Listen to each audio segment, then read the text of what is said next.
Hello everyone, welcome back to FPL Star. Today I'm gonna discuss about FPL popular buy sell comparison, and I also ranking them in based on their performance. And before starting, if you are new in this channel, please subscribe this channel. Now let's start. The first player you need to buy for your team in this game week 4 is Rodrigo. He is 6.3 million and he is in insane form. In last 3 match he scored 4 goal and provide 1 assist. In last match against Chelsea he was phenomenal and he scored 1 goal and provide 1 assist. And if you look at his upcoming fixture, it's also look good. Brighton is slightly hard, but after that Everton, Brentford, Nottingham Forest can be a goal fest for Rodrigo as he is playing for striker, as Bamford is now injured. So he is the best pick in game week 4. The second best pick in this game week 4 is Ivan Toney.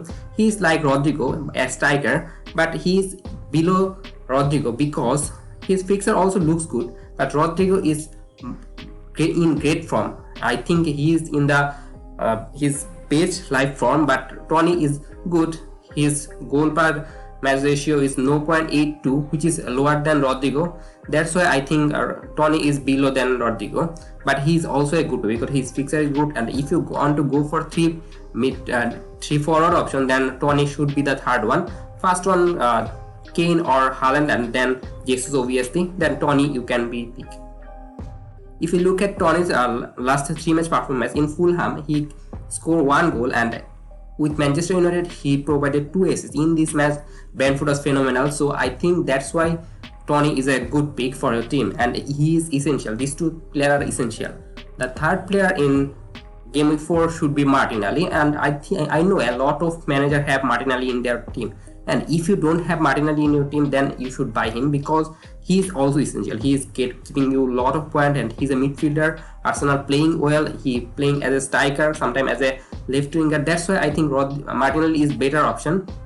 But he is below than Rodrigo because if you look at his match point per match ratio is 7.3, where Rodrigo has 11.6, and Rodrigo's fixture is also very good. Martinelli's fixture is much harder than Rodrigo's fixture. That's why I think Martinelli is in third. And the fourth player is Perisic, and he plays for Tottenham. In last match he started for Tottenham and against Wolves, and in this match he provided 1 assist, and in this match he taking corner, set piece. So I think Perisic is a very good pick, and he is not essential because there is some risk of mid as the in a week 2 game will be next few weeks. So that's why I think Perisic can rotate, so that's why he is good pick, but he's not essential.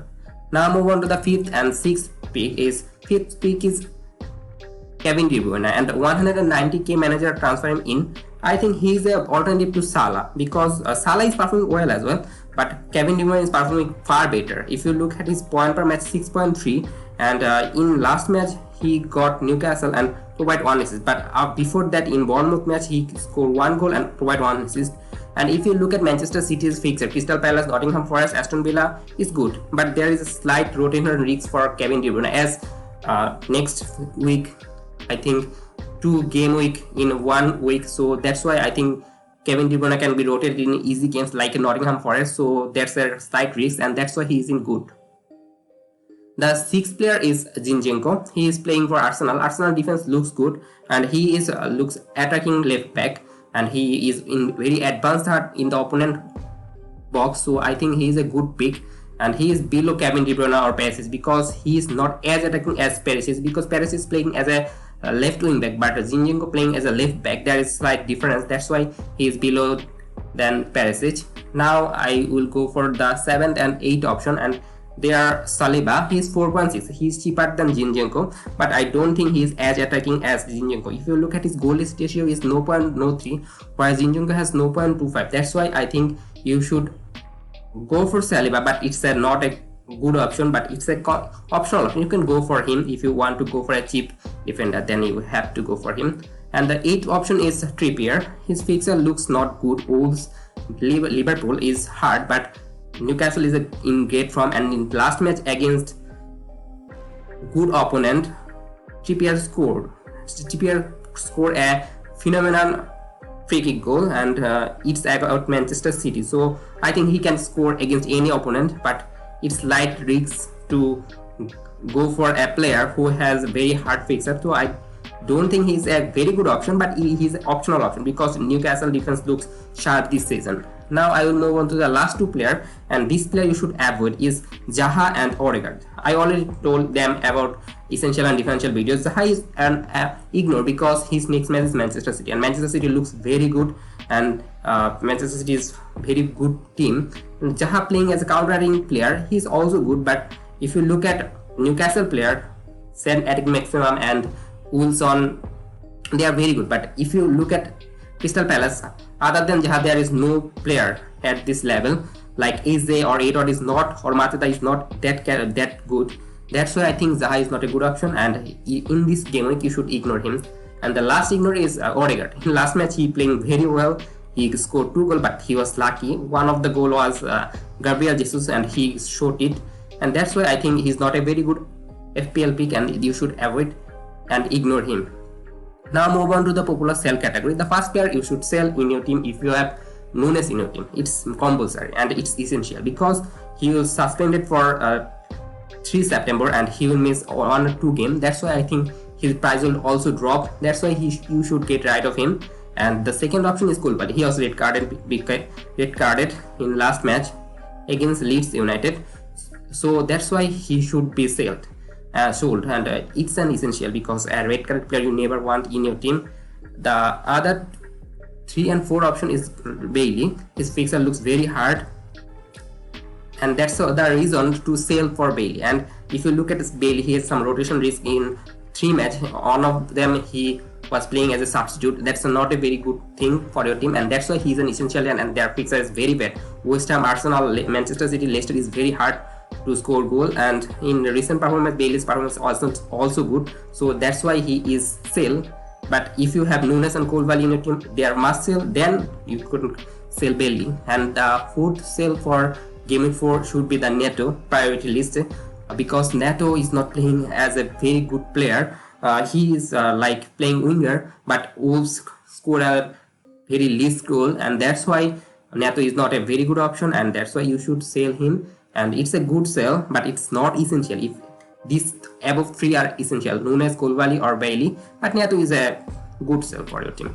And now move on to that other 2 popular sell player. 204k player sold Saka, and he is now 7.9 million. I think I know that why people sell Saka, because Martinelli is 1.5 million cheaper than Saka, and he providing a lot of goal and assist, and he was more advanced than Saka, so that's why people selling Saka. It's a good sale, I think, this now, but it's not a very good sale because Saka can obviously score goal.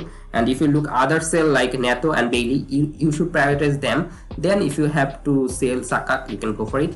And a lot of managers sell also Mendy, because I think they are frustrated. In last match Mendy make a horrible mistake against Leeds, but it will not always happen, so that's why I don't think that Mendy is a very good sell. It's an optional sell. You can sell your goalkeeper, but it's not a good thing in FPL. Now move on to the 7th and 8th sell. Is a lot of people sell Reece James. There is a slight thing I should consider, that Reece James sometimes playing as a right centre back, but in next match against Leicester I think he will play as a right wing back, because as a Pellegrini will start as Koulibaly is red carded, and Cucurella should be in the left centre back, and in the middle should be Thiago Silva. So James will be playing as a right wing back, and as he is playing as a right wing back, there is a very good chance to score goal against Leicester or provide assist, because Leicester defense is very bad, and that's why you don't need to sell James, but you can sell him if you think it's not good, because in Game Week 4 he is a good option, but after that he can be a bad option for your team. And the 8th player people selling is ranking, I think, is Kulusevski. A lot of players selling him because they are frustrated about him, but in next match he will play Nottingham Forest, and he's starting for Tottenham all the match. That's why I don't think it's a very good thing to sell Kulusevski ahead of Nottingham Forest match, and you should keep him, and you should ignore this type of sell. That's it. And now move on to the last 2 sell. People selling 73k people selling Son, but it's no brainer because you hold him a lot of time. But why you selling him before Nottingham Forest? It's a very bad decision, and if Son score twice, then you will get very much shocked with this, and that's not a very good sell, and that's why you should ignore this sell for this game. Like, you can sell Son in West Ham match and or in Manchester City match, but Nottingham Forest is a very good opponent for scoring goal, and Son is a very good player, so you need not to sell him, and it should be ignored selling. And the last player people selling is Alexander-Arnold, and he's the third most player sold in FPL, but it's not a good thing that Alexander-Arnold play Bournemouth in next match, so there is a slight chance that Liverpool can maintain clean sheet, and Everton also a good team to maintain clean sheet, also good, so their fixture is good, but Liverpool's defense is very bad, I know, but there is a slight chance that Alexander-Arnold can maintain clean sheet, and if he maintain clean sheet or give attacking return, he is a very good player.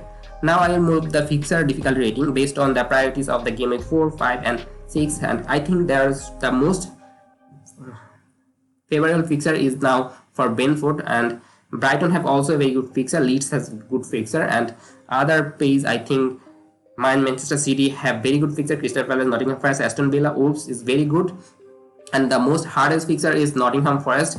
They have the 17th hardest fixture, and if you look, Crystal Palace has also very bad fixture because in next game here they will play Manchester City, and then Fulham has very bad fixture, and Aston Villa is the most hardest fixture. So that's all for today. If you enjoyed this video, please like this video. If you are new in this channel, please subscribe this channel, and don't forget to press the bell icon. Happy fantasy, good luck for your team.